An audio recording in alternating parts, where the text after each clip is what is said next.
Hello everyone, सुबह की राधे राधे। मैं उमा अपने यूट्यूब परिवार को प्रणाम करती हूँ। स्वागत है आपका मेरे यूट्यूब चैनल उमा की दुनिया में। और आज है आसा माई की द्विज। कुछ लोगों ने कल कर ली थी, मैं भूल गई थी, इसलिए मैं आज कर रही हूँ। उसके लिए देखिए मैंने सारी तैयारी कर ली, आटा भी लगा के रख लिया है, कढ़ाई चढ़ा दी है और अब मैं बनाने जा रही हूँ आसा। जैसे मैं ही आसा बना लूंगी वैसे ही मैं पूजा करूंगी। तो वीडियो में बने रहिए। वीडियो पसंद आए तो लाइक करें, चैनल को सब्सक्राइब करें, बेल को जरूर प्रेस करें और एक प्यारे से कमेंट के साथ मुझे मोटिवेट जरूर करें। और किस तरह से मैं इसकी पूजा करती हूँ ये देखने के लिए प्लीज वीडियो को स्किप मत करिएगा। धन्यवाद। जैसा कि मैंने बताया आप सभी से कि आज मैं करने जा रही हूँ आसा माई के द्विज की पूजा। और ये हनुमान जयंती के बाद जो द्विज आती है, पूर्णिमा के बाद, इसी में आसा माई की द्विज की पूजा की जाती है। ये सब व्रत प्राचीन व्रत हैं। जगन्नाथ जी की पूजा हुई, आसा माई के द्विज की पूजा हुई, ये तो हमारे यहाँ बरसों से होते आ रहे हैं। इन त्योहारों को करना उतना ही आवश्यक है जितना सभी त्योहार, क्योंकि हमारे घरों में ये त्योहार बड़े ही अच्छे ढंग से मनाए जाते हैं और व्रत भी रहा जाता है। और त्योहार ही हमारी जड़ें हैं और हमें सदा अपनी जड़ों से जुड़े रहना चाहिए। और यही सिखाते हैं कि हमें अपने धर्म, अपने कर्तव्य और अपने पूजा, भजन, गृहस्थ में रह के सभी कुछ करना काफ़ी ज़रूरी है।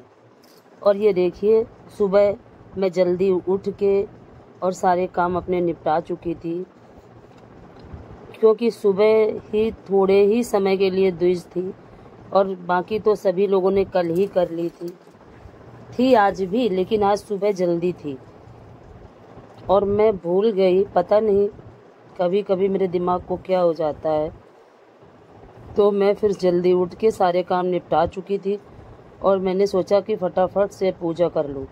और देखिए मैंने ये आसे बना ली हैं। बनती ये पुए के जैसे ही है। इसमें थोड़ा सा अभी आप देखिएगा थोड़ा सा आकार बदल दिया जाता है। और मैं पूरने लगी थी चौक। मैंने ऐपन से ही चौक पूर दी थी। और आप चाहो तो आटे से भी चौक पूर सकते हो। मैक्सिमम लोग आटे से ही पूरते हैं, लेकिन मेरे पास ऐपन था इसलिए मैंने सोचा चलो ऐपन से ही पूर लेते हैं। ये क्योंकि ऐपन सभी पूजा में काफ़ी शुद्ध माना, काफ़ी अच्छा माना जाता है, इसलिए। और जिस बर्तन में हम आसे भरते हैं उसको हम इस तरह से ऐपन से पोत लेते हैं। पूरे चारों तरफ ऐपन उसमें लगा दिया जाता है और फिर आटा लगा के उसको चिपका दिया जाता है ढक्कन को। और चूँकि जल्दी थी इसलिए मैंने बहुत जल्दी में ही थोड़ी ही एक छोटे से बर्तन में फटाफट तैयार की थी आसे, क्योंकि समय की कमी थी और काम जल्दी पूजा करनी थी। और इसलिए इस तरह से देखिए मैंने ये थापा बोलते हैं, हाथ से ऐपन से थापा लगाया जाता है। और ये देखिए मैंने थापे भी लगा लिए थे। और अब मैं बनाऊंगी पाटा जो लिया है मैंने, इसमें 4 देवियाँ बनती हैं। आसा मैया, प्यासा मैया, भूखा माई और नींदा माई। ये 4 बहनें हैं और इन चारों बहनों को पाटे में बनाया जाता है, क्योंकि हमारे यहाँ मूर्ति पूजन का चलन रहा है। अपनी भावना के हिसाब से, भावना दर्शाने के लिए ये देखिए मैं चंदन से चारों देवियाँ बना रही थी, क्योंकि भावना को अपनी किस तरह से हम दर्शाएं, किस तरह से भाव लाएं कि ये माँ है, कि ये भगवान है। इसलिए हमारे पूर्वज इस तरह से भगवान देवी देवताओं की पूजा करते रहे। तो चंदन से ही देवियाँ बनाई जाती हैं। बनाई तो घी से भी जाती हैं, पर मेरी मम्मी कहती हैं कि घी छूटता नहीं है और चंदन काफ़ी जल्दी से छूट जाता है। और इस तरह से देखिए मैंने चारों माताओं को बना लिया था। और सबसे पहले अब मैं कलश की पूजा, जैसा कि आप सभी को पता है कि बिना कलश के पूजन के कोई भी पूजा पूर्ण नहीं होती, क्योंकि किसी भी पूजा को करने से पहले गणेश जी को याद किया जाता है। और इस तरह से मैंने जला लिया था दीपक, गणेश पूजन शुरू कर दिया था।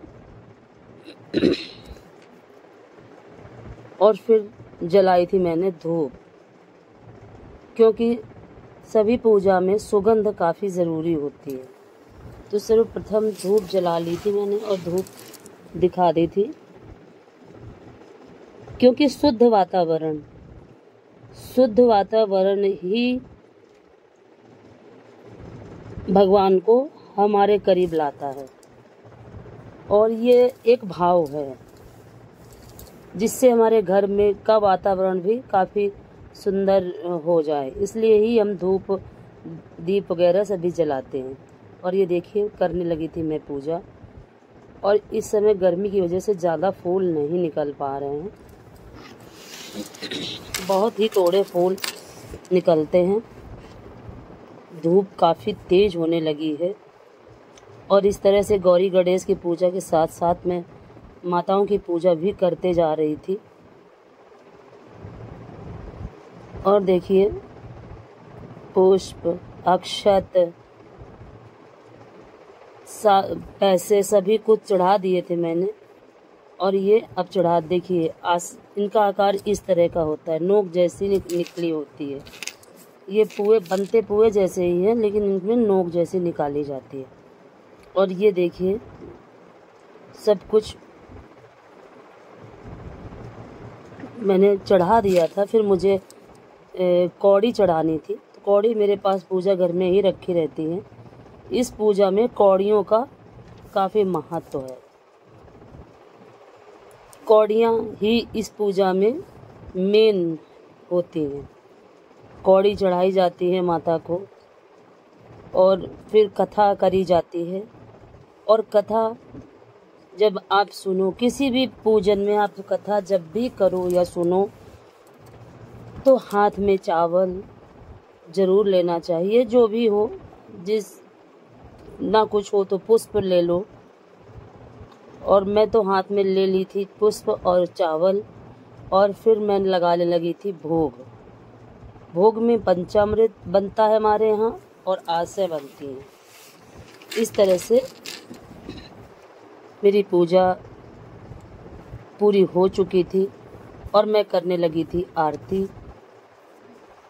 ये देखिए, और आशा माई की कृपा सभी पर बनी रहे। मेरी माँ से यही प्रार्थना है कि माँ हम पर हमेशा अपनी कृपा दृष्टि बनाए रखना, क्योंकि माता की कृपा के बगैर तो हम कुछ है ही नहीं। और फिर बाद में इसको खोल दिया जाता है।